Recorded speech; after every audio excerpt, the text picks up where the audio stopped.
Do it. This is Chris McMahon. I'm with John Doe backstage at Space, and today's June 2010. Hey John, how are you? Hello Chris. I'm fine. How are you? I'm doing great. I'm really excited to see you here tonight. You know, I understand that you had to reschedule this tour. I had tickets to see you a couple months ago, and I hear that you had to postpone it, that you were in a film. Yeah, I think so. I try not to remember things after they're past. I haven't really done much movie work, so it must have been this independent called Hated, which I think is jumping the gun a little bit. It's about New York in the late 90s. Okay. About the yeah-yeah-yeahs and Strokes and things like that, and I think it's a little soon. I think it's a little early. Early to talk about it? Yeah, it's like they're still current. I mean, wasn't like a giant explosion of music. I mean, it was okay, but it didn't change the world. So this is still ongoing, or? I guess I have no idea. I go in, I punch my time clock, I do the work. Is it a documentary? No, it's a dramatic, whatever, dramatic movie. I got to play a creepy manager, which was nice. And but the band was good, and the actors were good. There was some, independent film shenanigans. Right. It's fun. Who else is in the movie? No one you would know. Really? Not the Strokes? No.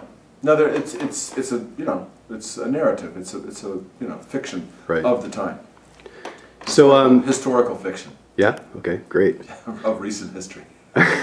Too recent, I guess. Yeah. So tell me about working with the Sadies in Country Club. That was a fantastic record.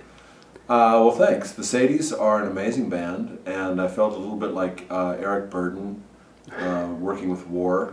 It's like, what a good stroke of luck for Eric Burdon to work with a great band like War. So I thought about doing a country record for a long time, but I've got kind of a smooth voice, not a strange voice like Macy Gray or Bob Dylan or something like that. And so if I just would have done a straight kind of Nashville country record, it would have been really dull. How did you come to know them?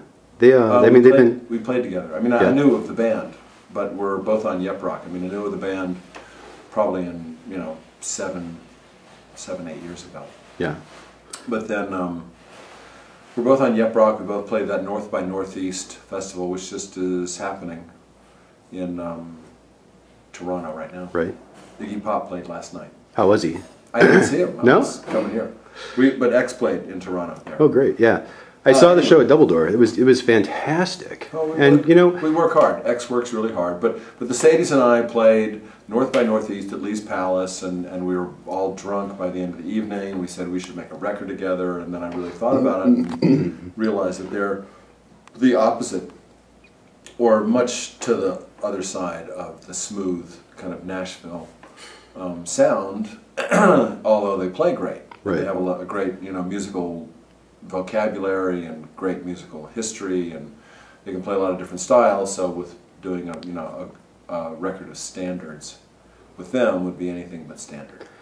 I saw them at the Abbey Pub a couple of years ago, and they just made such a huge impression. They were so tight and so professional, and yet, yeah. I mean, there was I remember the jackets. They had those heavily embroidered jackets with like the pot leaves on the lapels and all that. It was Dallas has one that has mushrooms on it now.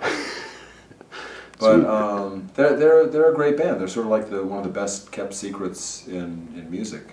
Yeah. But now they're touring the U.S. much more often, so they'll be very popular. So what precipitated the reunion with John Doe and Billy Zoom and X? I mean, you guys, I understood, were far apart for a long while.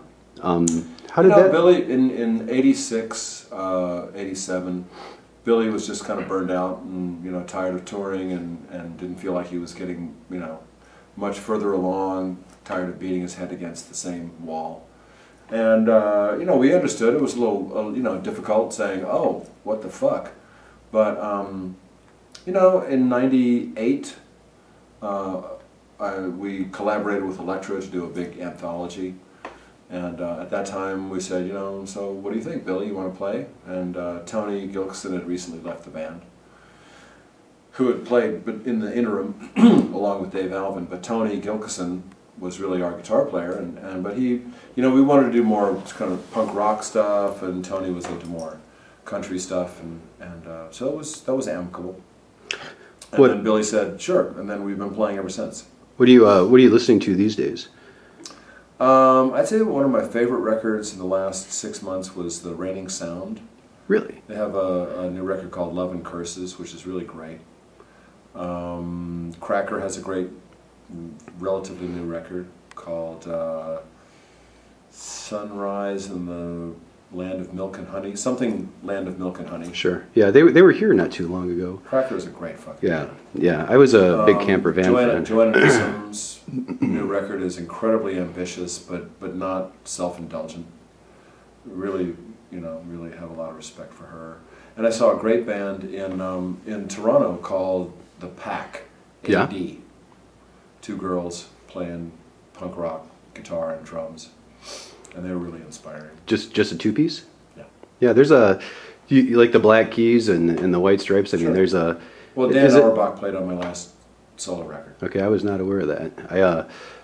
I like that. I like that band a lot, and I've been listening to Brothers the last couple of weeks. It's a really cool record. What's that? Brothers, Oh, the new Black Keys record. Right. It's very good. Well, what's if you wanted if you had one message that you wanted to get out to fans of John Doe or ex-fans, what would it be? What would you want them to know? Oh, if I had one message to get out to anybody, whether they're a fan of mine or not, Exactly. reduce, conserve. Yeah. Don't Recycle? Use so much, don't use so much shit. No, it's like reduce, reuse, recycle, and everyone forgets the first 2. So just stop using so much shit. Turn off the fucking lights. You know, don't drive so much. I mean, I'm a bit of a hypocrite because I travel around a lot and stuff like that. But in all the other aspects, you know, I have a diesel in California, and I do try to reduce, conserve. Sure. How do you travel on a tour like this? I fly. Yeah. But I don't know how flying is, you know, I mean, I realize it's bad for the environment, but I mean, there are planes that are going, so it's like, it's mass transportation. I'm not sure about, you know, I'm not responsible for the entire carbon footprint of an airplane, you know, collectively, anyway. So I admit to being a bit of a hypocrite, but in all the other, you know, I'm a perennial light turner-offer. Sure. But I'm a child of the 70s. That feels completely natural to me. You know, put on a sweater if you're cold. Turn off the lights. Is to you know, do what you love and to relax, because it's probably not going to fucking make any difference. And the more relaxed you are, the better you're going to be. And I try to be very zen about most things, because I'm older and I realize that it's going to be okay. Stress is a terrible thing, and regret and all those sorts of stuff. Yeah, I understand. Stand on a philosophical downer. Well, you know any jokes? No. No? I do. I know plenty of jokes, but I'm not going to tell jokes. Any stories in the news that you're following these days? I mean, you want to say anything about BP, about Afghanistan, just for instance, financial regulatory reform? No, you know, I don't feel as though it's my place. I mean, among my friends and people, I think that political discussion is healthy. Yeah. And people shouldn't take it so seriously, because you're just talking. You know, don't get all bent out of shape. Talk about religion. Talk about politics. Who gives a shit? You know, let's just talk.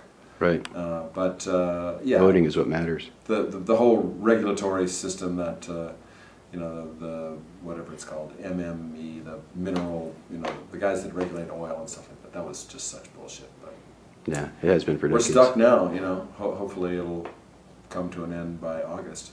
So. Well, very good. Thank you. I really appreciate you making time for me and you know, pleasure. allowing me back here. No, it's mine.